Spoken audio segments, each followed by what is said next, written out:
Rekan setia Radio Tuntung Panang FM, sebagaimana kita ketahui bahwa Indonesia ini adalah negara kita. Negara kita, tempat tinggal kita, tempat kita berpijak mencari hidup dan berkehidupan ya di sini gitu ya. Seyogianya ya setiap orang yang menjadi tuan rumah dari negara ini selalu diharapkan dapat berpartisipasi untuk membangun negara ini seperti itu ya Pak ya. Baik, salah satu sumber yang membiayai dalam pembangunan negara kita kita ketahui bersama adalah pajak dari berbagai jenis pajak yang dapat kita setorkan untuk kontribusi partisipasi sebagai warga negara yang baik. Ya, warga negara yang baik. Dan hari ini spesial kita akan berbincang-bincang tentang SPT tahunan PPH orang pribadi dan HPP dari UMKM. Baik, Pak Aprianto, nih kita harus menjelaskan lagi nih Pak, kata orang tak kenal kata sayang nih Pak ya, jadi semakin kenal semakin hafal gitu, maka semakin sayang dan semakin mudah untuk melaksanakannya. SPT adalah apa ya, yang berkenaan dengan surat pemberitahuan pajak seperti Pak ya, surat pemberitahuan pajak. Seperti apa nih Pak SPT untuk orang pribadi atau juga untuk apa ya, orang mengetahui bahwa kita ini adalah sebagai wajib pajak. Ya, terima kasih Bunda Nelly, sahabat Radio Tuntung Pandang. Selamat pagi semua, assalamualaikum warahmatullahi wabarakatuh. Alhamdulillah kita ketemu lagi di akhir Februari ini. Ini tanggal-tanggal kritis ini. Betul. Jadi tanggal-tanggal kritis bahasnya pajak lagi, waduh. Betul. Tapi karena kita cinta Indonesia dan ingin Indonesia maju, kita harus berkontribusi lah ke negara ini. Nah, ini di akhir Februari ini selalu kami mengingatkan dan kewajiban setiap warga negara wajib pajak itu terkait dengan SPT tahunan. Itu biasanya rame di kantor-kantor pajak, itu antrinya panjang untuk lapor SPT tahunan. Nah, SPT tahunan ini adalah ya sarana untuk wajib pajak melaporkan terkait dengan penghasilannya, tambahan hartanya, tambahan utangnya, dan kewajiban ini untuk wajib pajak setahun sekali. Jadi hanya setahun sekali mempunyai kewajiban untuk melaporkan SPT-nya gitu. Nah, ini kami mengingatkan karena ini sudah mendekati jangka waktu terlambatnya. Jadi memang kita bahas di sesi pagi hari ini. Betul. Jadi agar masyarakat kita yang menjadi objek wajib pajak gitu ya Pak ya, agar ingat-ingat gitu. Jadi jangan sampai terlambat. Jadi gimana nih Pak SPT tahunan orang pribadi ini Pak? Jadi kalau dilihat SPT tahunan orang pribadi ini, kita harus lihat juga penghasilan atau kegiatan usaha dari wajib pajak. Jadi kewajiban wajib pajak ini penghasilannya apa? Apakah karyawan atau usaha swasta gitu ya? Atau punya usaha, punya toko atau ya tidak punya kegiatan. Bisa juga karena tetap harus melaporkan gitu. Kalau kita punya NPWP, kita punya kewajiban tetap untuk melaporkan. Oh seperti itu. Iya, jadi kita lihat dulu apa usaha dari wajib pajak atau penghasilan dari wajib pajak. Nah, pada dasarnya ada dua nih, kita membedakan kalau untuk SPT tahunan. Jadi ada SPT tahunan untuk karyawan. Ini yang memang kayak kita lah, pegawai gitu, PNS gitu ya, tiap bulan dapat gaji rutin gitu, atau mungkin di swasta gitu, di bank atau mana. Nah, ada juga untuk SPT tahunan untuk wajib pajak orang pribadi yang usaha ini apa ini usaha, mungkin dia jualan gitu, atau dia konsultan, pekerjaan bebas, dokter dan lain-lain lah. Bidang jasa gitu Pak ya. Bidang jasa. Nah, ini makanya kita membedakan dua ini karena kita akan terkait dengan SPT ini kita harus mengetahui jenis laporannya. Nanti SPT-nya kita menggunakan SPT apa? Iya, ini berbeda ya Pak perhitungannya dari PNS dengan usaha swasta. Karena berbeda itu makanya kita ada formnya berbeda. Formnya dibedakan antara yang karyawan dengan yang usaha. Untuk karyawan kita lapornya menggunakan form 1770 SS dan S. Ada dua nih. Apa nih yang bedain gitu? Nah, yang bedain di penghasilannya. Jadi kalau penghasilannya masih di bawah 60 juta, itu menggunakan form yang 1770 SS. Kalau di bawah 60. Kalau sudah di atas 60, lah itu menggunakan form SPT 1770 S gitu. Oke. Yang 60 juta ke bawah berarti 1770 SS ya. gitu. SS. Oke. Ibu masuk dari yang mana, Bu? Ibu udah lapor. Saya pengennya yang 2 sih. Oke, Pak Apri, ini kan tadi ya persyaratannya orang yang punya penghasilan, kemudian punya usaha ya, kemudian ada NPWP. Iya. Nah, ada NPWP.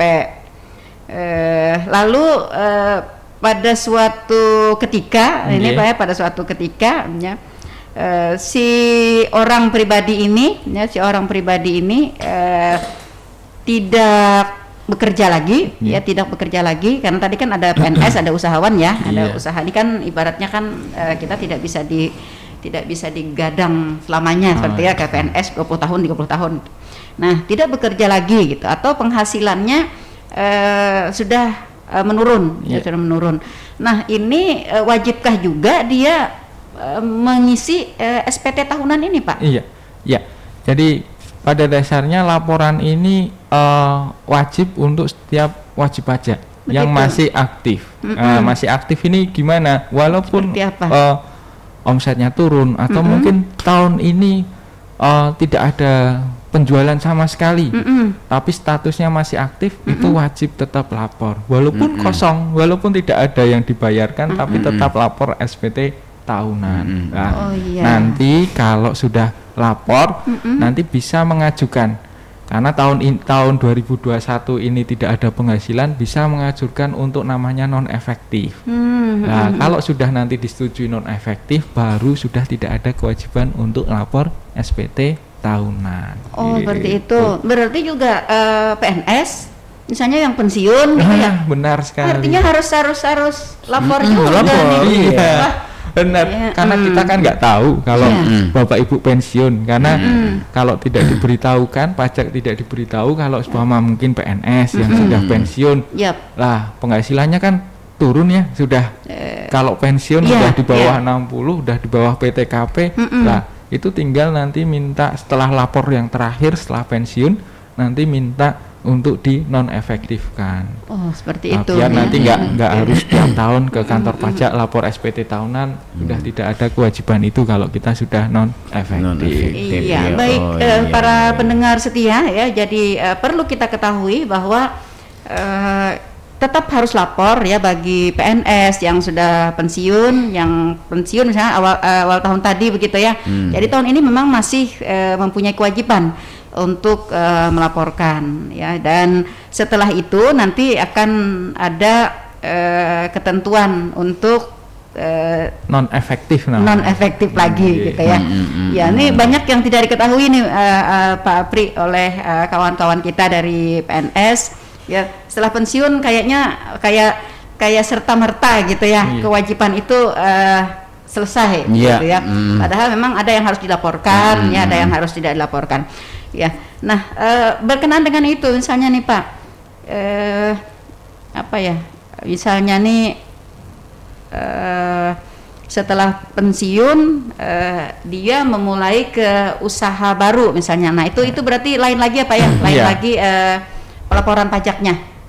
Iya, jadi kalau walaupun sudah pensiun, tetapi masih mempunyai usaha, itu berarti nanti tinggal diupdate usahanya. Jadi dulunya mungkin terdaftar sebagai PNS, kemudian diupdate berubah menjadi usahawan. NPWP-nya masih tetap berlaku dan silahkan dilaporkan usahanya menggunakan NPWP tersebut. Jadi merubah umpama dulunya karyawan kita menggunakan 1770 SS atau S, nanti berubah menggunakan formulir 1770 1770, nggak ada S, nggak ada SS-nya. Itu khusus untuk yang wirausaha. Jadi yang punya usaha pakai formulirnya 1770. Jadi kalau yang sudah pensiun misalnya berkebun, punya kebun berapa hektar itu ya Bang Ferry ya. Iya. Ternyata simpanannya yang kebun. Penghasilannya ternyata lebih besar daripada PNS ya. Selagi masih aktif nih. Nah, itu ini bertanya apa curhat nih, Bu? Kalau misalnya itu tetap harus melaporkan SPT-nya. Ternyata harus melaporkan ya. Iya, kemarin soalnya ada kawan-kawan yang berpendapat bahwa kita kan akan pensiun gitu Pak ya. Jadi kita tidak usah membuat laporan itu lagi seperti itu ya. Jadi tetap wajib ya kawan-kawan, mumpung nih masih ada waktu ya. Waktu sampai dengan bulan sampai apa nih Pak terakhir Pak? 31 Maret. 31 Maret ini Februari, Maret masih ada 1 bulan masih ada 1 bulan. Iya, masih ada 1 bulan ya. Lebih cepat, lebih nyaman. Bagus. Iya, lebih nyaman soalnya tidak antri. Iya, betul. Oke. Kalau misalnya kita melihat pelaporan ini, tadi kan Bapak bilang antri gitu ya, ribet gitu Pak ya. Ada nggak kemudahan-kemudahan lain nih Pak untuk kawan-kawan melapor ya, sehingga tidak membuang waktu, tidak membuang tenaga ya, tidak ribet juga gitu. Inovasi mungkin di BJP ya. Nanti biar dijelaskan sama Mbak Nisa ini. Iya, baik, silakan Mbak Nisa. Iya, dari tadi kita udah bahas jenis formulirnya ya. Terus sekarang kemana nih ngirim formulirnya? Iya. Nah, jadi untuk inovasi sendiri dari Direktorat Jenderal Pajak itu sudah bisa melaporkan SPT secara online. Nah, jadi mungkin kalau dulu itu masih manual, masih nulis. Nah, itu kan lumayan ribet mungkin ya. Nah, jadi kita harus ke kantor, ngantri dulu. Apalagi ini kan kalau sebagai pengusaha nih, kalau yang ditulis cuma huruf-huruf doang gitu ya, agak malas. Biasanya kan yang ditulis angka gitu. Iya betul. Yang penting nolnya berapa ya. Iya. Nah, kalau dulu manual ribet kan Bu ya, ngantri kita di kantor. Iya, betul. Sekarang itu ada pelaporan SPT secara online. Nah, itu di DJP online, itu di website resmi pajak. Jadi di situ nanti kita bisa melaporkan SPT. Tinggal memilih saja formulir apa yang ingin kita gunakan sesuai dengan penghasilan kita tadi. Gitu. Oke, berarti persyaratan-persyaratannya tadi berarti dikirimkan lewat online ya, dengan cara mungkin di-scan ya, atau gitu ya, atau dimasukkan nomor-nomornya gitu. Betul. Ya. Jadi ada berbagai kemudahan ya untuk para wajib pajak, orang pribadi. Jadi tidak ada alasan gitu ya. Alasan sibuk ya Bu ya. Sampai jar ke ini antri-antri di situ mengalih juga. Nah, itu ya. Jadi kalau online itu 24 jam sehari, 7 hari seminggu. Jadi mau habis bangun tidur pun kita lapor bisa gitu. Tengah malam juga ya. Lebih enak mungkin ketika orang pada tidur gitu ya. Ya, kita dengan Bah Google ya. Iya.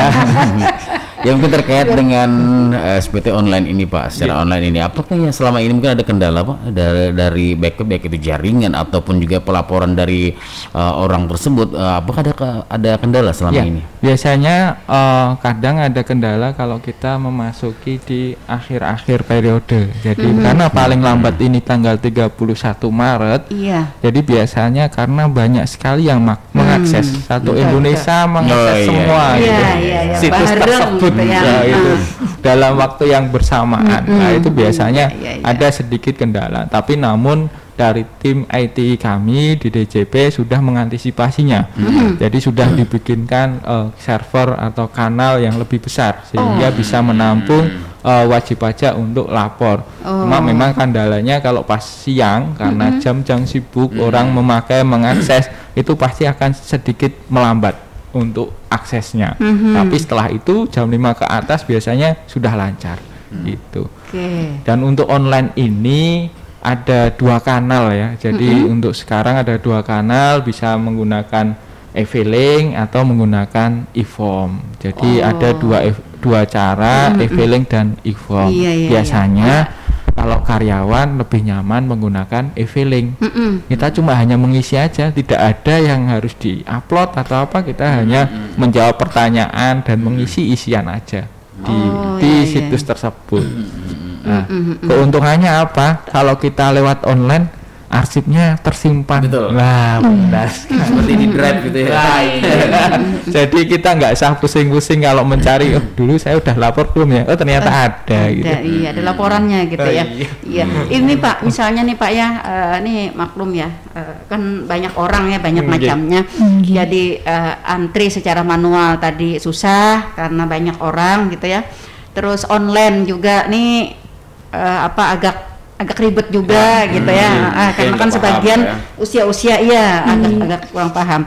Ini adakah lagi Pak jalan keluar lainnya gitu? Jadi ada kita membuka kanal untuk layanan telepon. Jadi kita akan bantu wajib pajak yang secara online untuk lapor dan merasa kesulitan, silahkan nanti menghubungi nomor kami. Jadi kita bantu, kita pandu secara lewat online, baik WA atau telepon, kita akan pandu untuk bisa online dari rumah kalau memang ada kendala.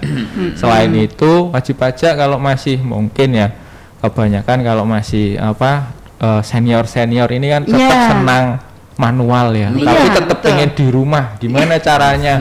Minta form aja atau mengunduh form di pajak.go.id, tinggal di print di rumah, diisi di rumah, kirim lewat JNE atau lewat JNT atau pos, itu bisa. Jadi nanti dikirimkan ke alamat di KP2 KP Plehari atau di KPP Pratama Banjarbaru. Oh, seperti itu. Iya. Nah, jadi banyak ya apa jalan-jalannya, jadi banyak jalan menuju Roma gitu ya. Banyak jalan untuk kita menjadi untuk taat pajak gitu ya. Tidak ada yang pasti awalnya niat dulu ya. Walaupun banyak kemudahan, mau niatnya nggak ada yang benar itu Bang Ferry. Itu harus didatangkan dulu nih dari hati. Itu yang kita bangun hari ini nih, ya. Ini mumpung masih awal gitu. Iya, betul. Jadi ini yang kita bangun hari ini. Ini Pak Apri, ini misalnya berkenaan dengan digital ini ya Pak ya. Kalau milenial ke bawah mungkin sudah hafal, nih bagi yang senior gitu ya. Ini kadang-kadang lupa password nih Pak, karena kan setahun 1 kali aja nih Pak. Benar sekali. Betul. Iya, ini seperti apa nih Pak jalan keluar? Benar sekali, kadang-kadang kita lupa password ya, wajar gitu. Saya aja kalau habis apa gitu. Iya, lagi bikin gitu seenaknya gitu. Saya bikin tanggal lahir gitu ya. Ternyata kadang-kadang nanti ingatnya pas sholat gitu. Iya. Nah, ini terkait dengan lupa password, jadi wajib pajak diberi kesempatan untuk di aplikasi itu untuk kita lupa password. Jadi ada kita mereset password yang sudah dulu mungkin sudah kita cantumkan tapi kita lupa, kita bisa mereset password kita. Nah, cuma dalam reset password kita membutuhkan namanya e-fin. Nah, e-fin ini memang kode individu masing-masing. Kita punya kodenya nanti bisa minta ke Direktorat Jenderal Pajak. Biasanya kalau sudah punya online sudah dikasih. Oh iya. Nah, e-fin ini yang harus disimpan. Oh iya, nah e-fin itu. Fungsinya apa? Fungsinya hanya untuk dulu waktu pertama kali mengakses DJP online pertama kali, dan juga untuk kegunaannya kalau kita lupa password gitu, kita mereset passwordnya gitu. Lah e-fin itu nanti kalau lupa e-fin gimana lagi? Wah, iya. lupa password, lupa e-fin gitu. Iya betul, iya ini habis lupa semua. Jadi nanti bisa datang langsung ke KP2KP, kalau enggak bisa menghubungi layanan WA kami, cukup hanya memotokan diri membawa NPWP dan KTP, nanti akan diberikan e-finnya lewat WhatsApp gitu. Oke, datang langsung juga ya, datang langsung. Atau bisa WA, cukup kirim foto diri NPWP saya ini, KTP ini kita kirimkan secara WA, nanti kita balas FIN-nya secara WA juga. Gitu. Oh begitu, iya. Kemudian Jadi kalau bisa ditulis aja Bu ya passwordnya itu Bu ya.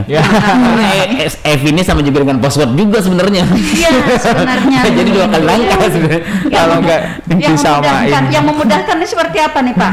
FIN dengan password itu supaya apa? Supaya tidak lupa-lupa gitu seperti apa nih? Ini kiat nih buat kawan-kawan ya. Password yang pertama kalau kita pengen nggak lupa disamain dengan password email kita. Gitu. Jadi biasanya kita ngakses email atau apa disamain aja. Jadi satu password untuk semua aplikasi yang kita pakai. Kalau masih sering lupa juga, paling gampang ya 1 sampai 6. Wah itu Iya betul. Iya. Password umum gitu. Jadi sejuta umat ya. Password pemungkas. Password pemungkas iya.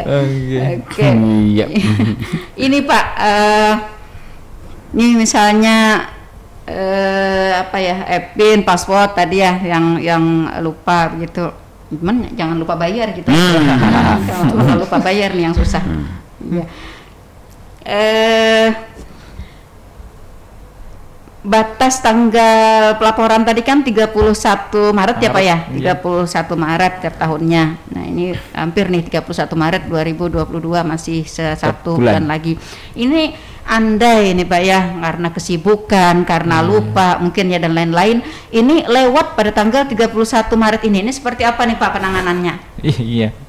Jadi memang kita memberikan kesempatan kepada wajib pajak kurang lebih 3 bulan ya dari setelah selesainya tahun pajak. Tahun pajak kan 2021 Desember sudah selesai, kita sudah tahu penghasilan kita, kita sudah tahu harta kita nambah apa aja, utang kita berkurang atau menambah gitu kita udah tahu. Nah, kita dikasih waktu sama DJP atau pemerintah 3 bulan. 3 bulan Januari sampai 31 Maret. Nah, saya rasa waktu yang sudah cukup sebenarnya. Gitu. Cuma kadang-kadang memang kita karena kesibukan atau apa lewat nih. Nah, konsekuensinya apa kalau lewat? Karena kita telat, kita ada sanksi. Nah, itu dia. Itu sanksinya kalau telat lapor itu sebesar 100.000. 100.000 per? Ya 1 kali aja. 1 kali. Iya, karena telat lapornya mau umpama kita habis itu April baru lapor atau Mei atau baru lapor sama. Jadi tidak berpengaruh berapa hari kita telatnya gitu. 1 hari pun berarti tetap 100.000. Iya. Apalagi tahunan ya. Iya. Karena begini Pak, biasa Pak ada pengalaman dari teman juga Pak. Jangan diberikan peluang maksudnya. Iya benar. Ada pengalaman Pak dari teman kan dia melengkapi administrasi karena ada sebuah proyek mungkin ya Pak ya. Dia mengharuskan mempunyai NPWP dan mungkin bagi mereka untuk sekali pakai saja Pak. Nah, jadi bagaimana Pak untuk saya menanyakan Pak yang merasa biasa sekali pakai aja karena mereka ada proyek itu aja Pak sebenarnya. Bener loh, ada seperti itu. Iya. Saya tidak memang ada juga yang kadang-kadang membuat NPWP bisa karena untuk pinjaman. Pinjamannya nggak turun, nggak jadi deh. Seperti itulah. Iya. Dan PPP-nya sudah dibuat gitu. Iya. Jadi bagaimana untuk pelaporannya atau gimana Pak? Sedangkan mereka pengacara, mungkin pengangguran banyak acara. Iya. Jadi memang terjadi memang hal kayak gitu di masyarakat. Nah, pertama masyarakat tetap harus lapor dulu. Itu yang kami sampaikan tadi, masyarakat tetap harus lapor dulu, paling nggak 1 kali sudah lapor. Kalau sudah 1 kali lapor, setelah itu kalau memang sudah tidak ada kegiatan atau proyeknya nggak jadi, NPWP-nya itu di non-efektifkan. Istilahnya di kami non-efektif, karena kalau sudah punya NPWP itu tidak bisa kita hapus kalau orang pribadi. Kenapa? Karena penghapusan NPWP itu hanya kalau kita misalnya pindah ke luar negeri, menjadi warga negara luar negeri gitu. Atau kalau nggak di luar negeri ya berarti meninggalkan di luar dunia. Nah, saya nggak berani gitu. Bunda Nelly yang buka. Saya hanya meninggalkan luar negeri, itu Bunda Nelly malah meninggalkan dunia itu baru secara otomatis. Nanti NPWP-nya bisa dihapuskan. Tapi kalau umpama kita masih di Indonesia dan mungkin kita tidak menjadi ada proyek, tetap pertama kita lapor dulu. Tidak ada yang dibayar, hanya lapor. Hanya lapor bahwa saya tidak jadi ada proyek, ini harta saya, ini penghasilan saya, kalau ada, kalau nggak ada ya berarti kosongin saja. Nanti dilaporkan, setelah itu minta untuk di non-efektifkan gitu. Jadi non-efektif ini sementara, kan kita nggak mungkin pengacara 10 tahun gitu, makan apa nanti. Jadi mungkin 1 tahun itu kita mungkin tidak ada rezeki, tapi tahun depan mungkin kita ada rezeki, kita pakai lagi NPWP itu, tinggal diaktifkan kembali gitu. Tapi tadi sudah keburu dilaporkan non-efektif nih. Bagaimana itu Pak? Apakah lapor lagi gitu? Lapor lagi jadi kalau seumpama kita sudah terlanjur nih di non-efektifkan gitu, karena memang tidak ada, setahun ini nggak ada kegiatan, tiba-tiba dapat proyek lah 10M gitu. Amin. Bang Ferry, mumpung hari Senin ya Bang, awal kan, amin gitu, dapat proyek 10M nih, kita bisa mengaktifkan. Jadi mengaktifkan bisa datang ke KP2KP atau langsung lapor SPT. Kalau wajib pajak dulunya non-efektif, langsung lapor SPT, secara otomatis dia aktif. Jadi secara otomatis NPWP-nya langsung aktif kembali karena sudah punya penghasilan lagi. Kalau begini Pak, karena mungkin tidak melapor Pak ya, sebenarnya kan harus sudah bikin NPWP, dan sampai saat ini mungkin tidak melapor, tapi dipakai terus NPWP-nya ini Pak, dipakai terus karena orangnya minta harus data ini NPWP diberikan, karena mungkin dari situ orang membayarkan pajaknya di melewat NPWP. Jadi apakah kalau tidak melapor dalam 1 tahun sekali konsekuensinya itu gimana itu Pak? Ya, biasanya nanti DJP mengirimkan namanya surat cinta dari DJP. Surat cintanya dalam bentuk apa? Ada namanya surat teguran. Biasanya kita melakukan namanya surat teguran. Jadi kalau kita nggak lapor, kita berikan surat teguran dulu. Yaitu bentuk cinta kita. Cinta kepedulian ya. Mengingatkan ini udah waktunya lapor SPT, udah lewat kok belum lapor. Biasanya dikasih surat teguran dulu. Nanti setelah itu nanti biasanya kita klarifikasi. Ada klarifikasi apakah memang tidak lapor atau kondisinya bagaimana. Tinggal nanti wajib pajak merespon, datang ke KP2KP atau lewat telepon.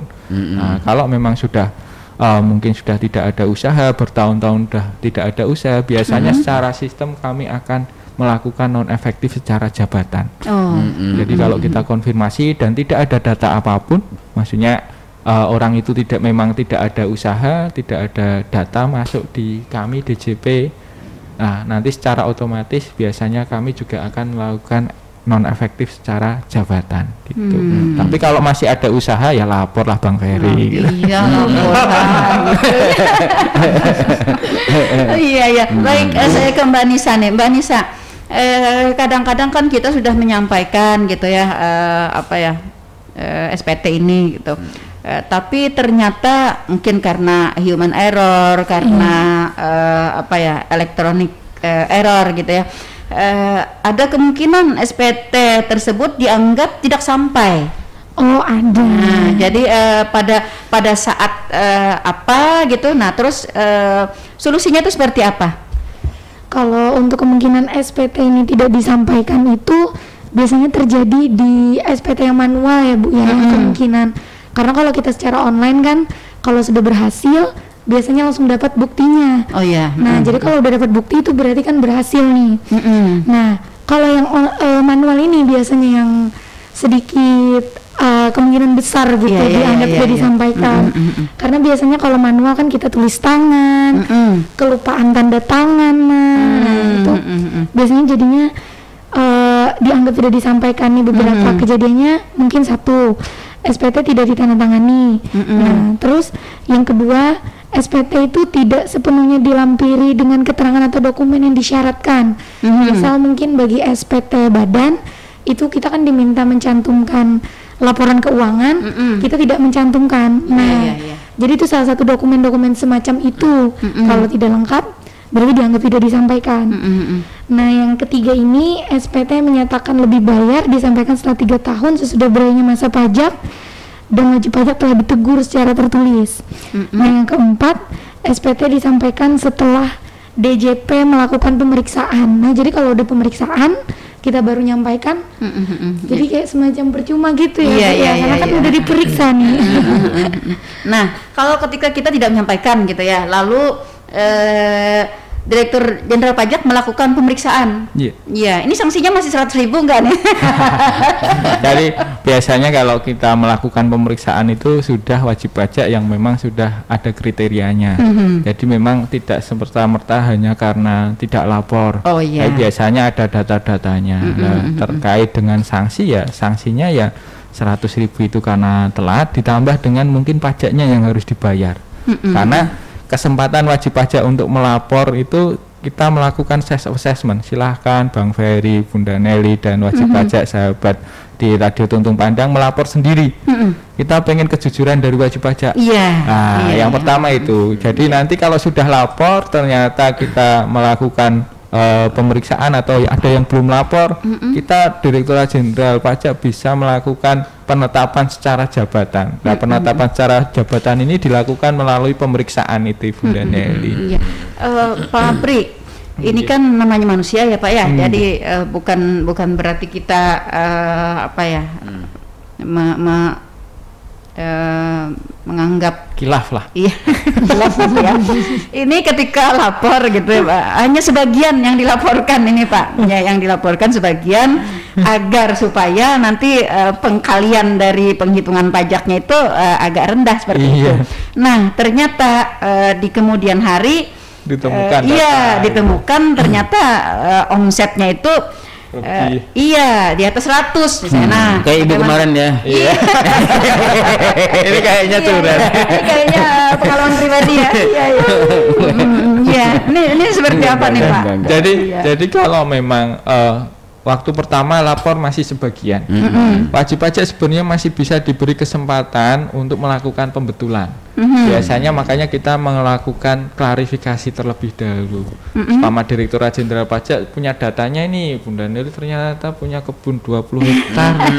Penghasilannya baru yang dilaporkan 10 hektar nih. Tadi baru ditelepon gitu ya, proyek mau 10 mau cair gitu. Biasanya nanti kita klarifikasi, Bunda, ini ada penghasilan dari ini belum dilaporkan. Nanti wajib pajak diberi kesempatan untuk membetulkan SPT-nya terlebih dahulu. Nah, nanti kalau sudah membetulkan, membayar kurang pajaknya, ya sudah. Nanti tinggal sanksi dari kurang pajak tersebut. Nah, tapi setelah kita surati ternyata ada yang ngapain? Biarin aja gitu, dicuekin gitu. Dipikir-pikir nggak bakalan tahu juga gitu ya. Itu lah. Prosedur selanjutnya kalau wajib pajak tidak merespon klarifikasinya dan data itu benar-benar data yang valid, maka Direktorat Jenderal Pajak bisa melakukan pemeriksaan. Pemeriksaan ini dalam rangka kita menetapkan pajak yang seharusnya terutang. Jadi pajak yang seharusnya dibayarkan oleh wajib pajak gitu. Jadi setelah nanti diperiksa, nanti ada kurang bayarnya, wajib pajak tinggal bayar atas hasil pemeriksaan dari Direktorat Jenderal Pajak gitu, Bunda Nelly. Iya. Kalau misalnya ini daftar ini penduduk Tanah Lot banyak ya Pak ya? Banyak gitu. Sekali. Yang PNS, yang usahawan, yang apa itu kan pasti beragam ya. Kantor pajak sendiri punya data nggak Pak? Misalnya Mas Ferry sebagai seorang pemilik toko 4 buah, 5 buah gitu. Amin. Iya. Jadi ketika maksud saya seperti ini. Ketika misalnya Mas Ferry lapor, yang dilaporkan hanya toko 1 buah gitu ya. Nah, ada kemungkinankah pajak ini memang tidak terjamah terjamah yang 2 itu gitu. Pertama karena kesibukan pajak, kurangnya orang-orang yang ada di pajak gitu ya dan lain-lain. Iya. Jadi memang ada kemungkinan karena memang luasnya wilayah Indonesia dan banyaknya wajib pajak, tapi Direktorat Jenderal Pajak sekarang sudah kerjasama pertama dengan perbankan. Jadi saldo perbankan Bapak Ibu bisa masuk. Terus yang kedua dari properti, data properti, kepemilikan aset itu sudah ada.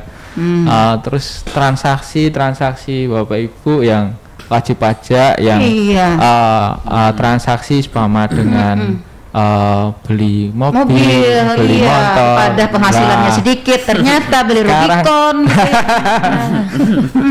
hadiah popcorn gitu.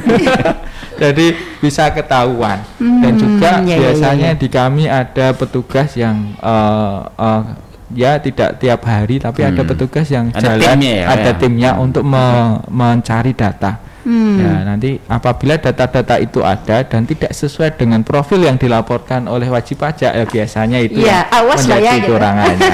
Iya. Tapi kalau masih nggak ketahuan ya berarti rezekinya. Itu yang kadang-kadang apa sih dibuat alternatif karena memang pada dasarnya kewajiban perpajakan ini memang kita prinsipnya self assessment, jadi memang diharapkan memang kepatuhan dan kesadaran. Jadi memang harus sadar patuh bahwa pajak ini untuk membangun negeri ini. Jadi kalau pajak ini banyak, pajak ini maju, ya Indonesia akan kuat. Gitu. Betul sekali ya. Dan kita juga sudah berdiri di sini, sudah memakai dana-dana dari pajak juga, jalan semuanya. Mungkin kalau kita tidak peduli, bagaimana gitu loh ya. Jadi mungkin Pak terkait ini kita harus seperti Bapak sosialisikan terus bahwa ini loh ajakan-ajakan untuk melaporkan SPT tahunan. Dan dari KP2KP sendiri Pak, apakah ada cara-cara lain mungkin sekarang kan banyak platform-platform yang digandrungi masyarakat Pak. Apakah ada niat untuk masuk ke sana untuk melakukan? Jadi selain kita sekarang karena banyak jalan menuju Roma, jadi kita nggak bisa hanya diam aja saja di kantor. Jadi kita pun melakukan sosialisasi ada di Instagram, itu kita juga melakukan SMS via Blast atau WA Blast gitu untuk mengingatkan. Jadi istilahnya kita ada serangan udara lah gitu. Bukan serangan fajar ya Pak ya? Bukan. Kasihan fajar diserang terus gitu. Karena platform-platform yang seperti ini Pak ya sekarang yang harus kita tapi kita juga melihat kondisi bahwa ternyata di kita pun nggak semuanya menjamah digital. Makanya kita tetap membuka layanan, di luar kantor. Jadi untuk mungkin sekalian kita menginformasikan untuk masyarakat Kintab. Insya Allah Kamis kami akan buka layanan perpajakan. Silakan untuk konsultasi atau lapor SPT di Kecamatan Kintab. Kita Kamis besok akan buka. Jadi tiap bulan kita akan mencoba untuk membuka di Kecamatan Kintab karena yang paling jauh dari Plehari. Jadi nanti masyarakat Kecamatan Kintab bisa di kecamatan kita membuka layanan dari jam 10 sampai jam 2 siang. Dalam layanan tersebut bisa bikin NPWP Pak? Di gerai itu? Membuat NPWP kan melalui online, jadi silahkan bisa nanti membuat kita pandu untuk membuat NPWP, tetapi untuk mencetaknya tetap harus di kantor, mencetak kartunya. Jadi dapat diingatkan ya kepada para pendengar yang berada di kawasan Kecamatan Kintab dan sekitarnya, yang ada terdekat ya. Pada hari Kamis nanti akan ada gerai pajak ya di Kecamatan Kintab dari jam 10 sampai dengan jam 2 siang. Kami berharap sahabat-sahabat Untung Pandang FM tidak menyia-nyiakan kesempatan ini ya. Tidak ke Kota Plehari jauh-jauh perlu dana lagi untuk menyampaikan SPT tahunannya. Jadi untuk penggunaan aplikasi pajak ini, hal-hal yang berkaitan dengan perpajakan Pak. Ini tadi kan sanksinya 100.000 ya Pak ya. Kalau misalnya yang lebih berat lagi nih, ada nggak Pak nih sanksi hukumnya begitu?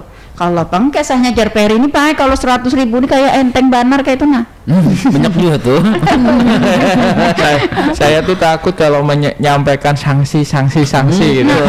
Menakutkan gitu ya. Tapi perlu Pak, perlu ya. Tapi memang kita perlu untuk menyampaikan. Jadi menyampaikan bahwa di undang-undang KUP itu diatur kalau wajib pajak melapor SPT tidak benar dan sudah kita ingatkan atau memang sengaja memang menyembunyikan atau mengelak memanipulasi perpajakan, mengelak perpajakan, sanksinya bisa sampai pidana.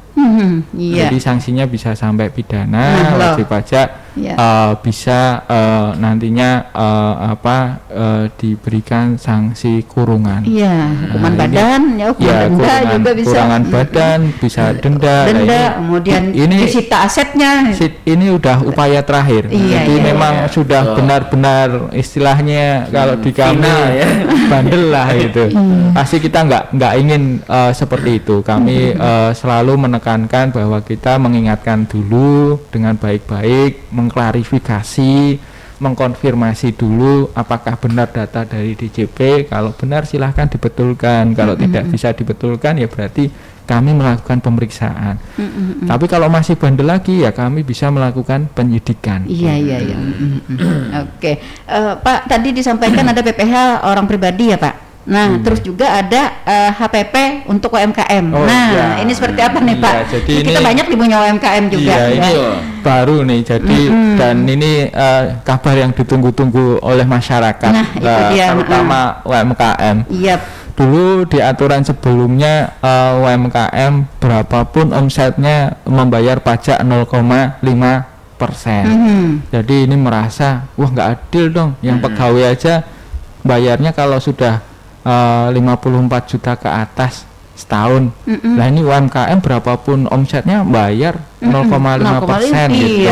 Lah pemerintah mendengar dan akhirnya menerbitkan undang-undang HPP ini. Undang-undang HPP itu tanggal Oktober 2021. Lah ini mengatur terkait dengan UMKM ada batasan penghasilan bruto UMKM yang tidak dikenakan pajak.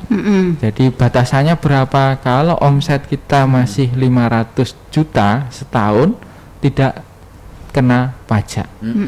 Ini untuk tahun pajak ini ya. Jadi bukan tahun pajak kemarin. Kalau kemarin masih sama 0,5%. Jangan sampai salah persen. Ini dimulai tahun ini 2022. Jadi 2022 yang biasanya membayar tiap bulan 0,5%, ini ditunggu dulu. Kalau misalnya ini kita misalnya Bunda Nelly punya toko, omsetnya bulan pertama Januari 50 juta, berarti nggak ada bayar pajak. Bulan kedua lumayan nih naik 100 juta, tapi masih 150 juta belum bayar pajak. Bulan ketiga tambah lagi naik lagi 350 juta. Nah kalau di total Januari sampai Maret masih 500 juta belum bayar pajak juga.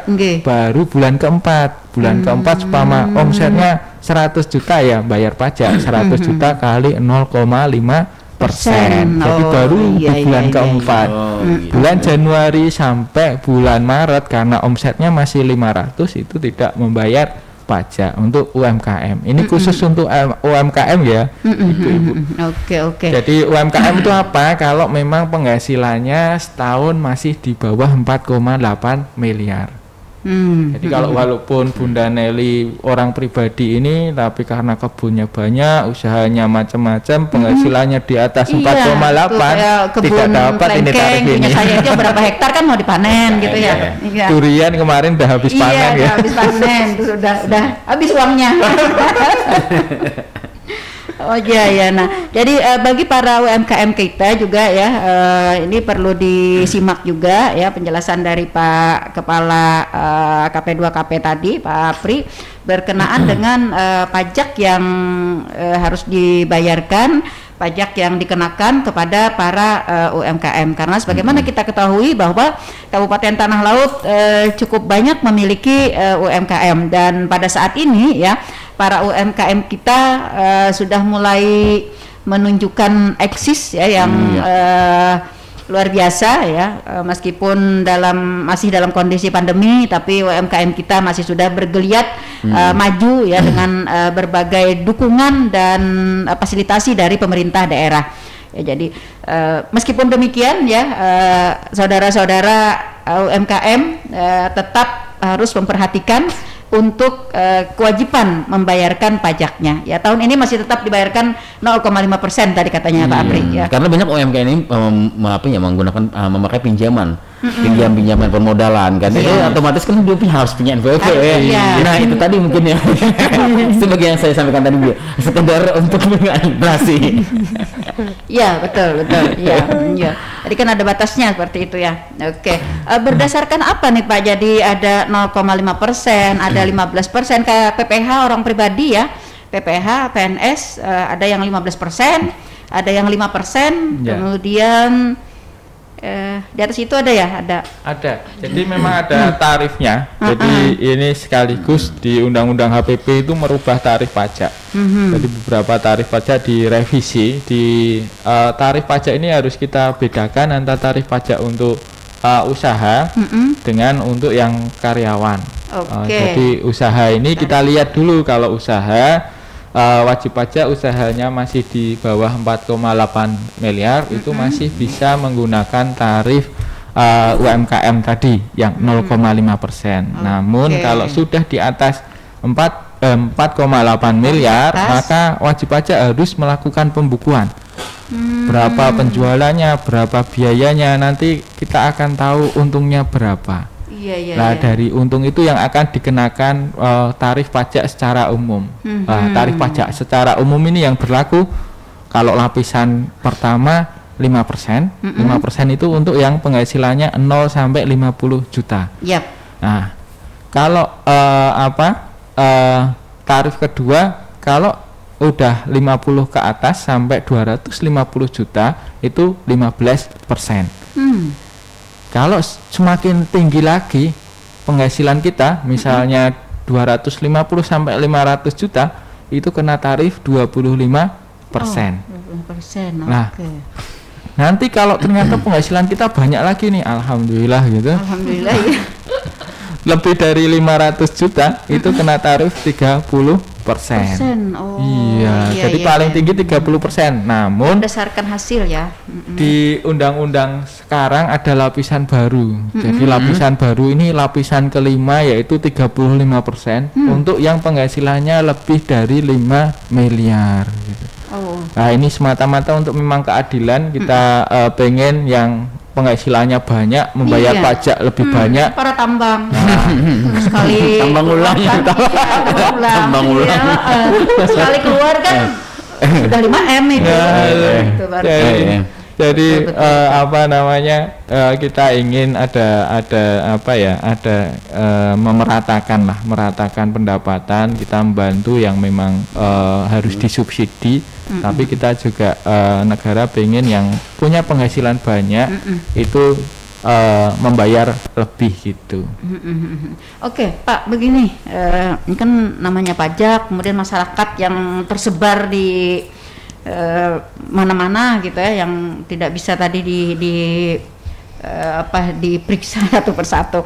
Ini misalnya Pak ya, satu buah kita kan biasa makan gitu Pak ya, makan di sebuah rumah makan, pajak ditanggung oleh pembeli ya. Dipotong sudah dari pembelian kita itu pajaknya, ditambah berapa 10% ya seperti itu. Nah, apakah benar ini Pak akan disetorkan secara rutin kepada pajak atau gimana itu? Ya, jadi memang ini istilahnya ada namanya pajak restoran kalau kita makan makan. Nah, kalau kita beli apa biasanya PPN. Nah, kita harus membedakan ada pajak restoran, ada PPN. Kalau pajak restoran biasanya kalau kita beli makan di mana kita udah 10%. Nah, itu akan distorkan. Nah, kalau pajak restoran ini akan masuk ke pajak daerah, ke Bapenda biasanya. Ya, ini jadi penerimaan pajak daerah. Namun kalau PPN akan masuk ke pajak pusat gitu. Nah, ini misalnya ya Pak, setiap orang makan kan dipotong ya 10% ya untuk pajak. Nah, artinya anggaplah misalnya sehari itu ada 100 ya. 100 misalnya 100 orang yang dipotong. Iya. Nah, pada saatnya dia bayar pajak misalnya satu tahun ya. Satu tahun. Nah, istilahnya nih kalian ini pasca kada gitu Pak. Iya. Bagaimana nih terhadap perilaku-perilaku yang seperti ini nih Pak? Misalnya tidak seluruhnya dilaporkan atau padahal ditagih kan seluruhnya gitu. Nah, itu. Iya. Jadi kalau ini dalam hal pengawasan biasanya kami di lapangan mengawasi apakah memang omsetnya sudah dilaporkan semuanya. Pengawasan ya. Jadi kalau memang belum ya kami seperti halnya tadi kita lakukan klarifikasi dulu, kita tanya dulu, nanti suruh membetulkan atau membayar kurangannya dulu. Itu memang bagian tugas kami untuk mengawasi wajib pajak. Jadi karena memang pengawasan ini semata-mata kita memang cintaan sama wajib pajak. Iya, betul. Jadi jangan khawatir ya para wajib pajak ini ya. Jadi artinya meskipun setiap hari di pungut pajak dari pelanggan dari mana gitu ya yang disetorkan tidak sesuai dengan itu, jangan khawatir, nanti akan ada pengawasan yang akan mengetahui gitu ya. Jadi mumpung artinya belum sampai ke pengawasan, marilah kita bersama-sama menyadarkan diri sendiri untuk melakukan pembayaran pajak yang sesuai dengan kewajiban kita. Iya. Dan kita sudah berada di penghujung waktu Pak ya. Tapi saya punya sedikit ada pertanyaan nih Pak.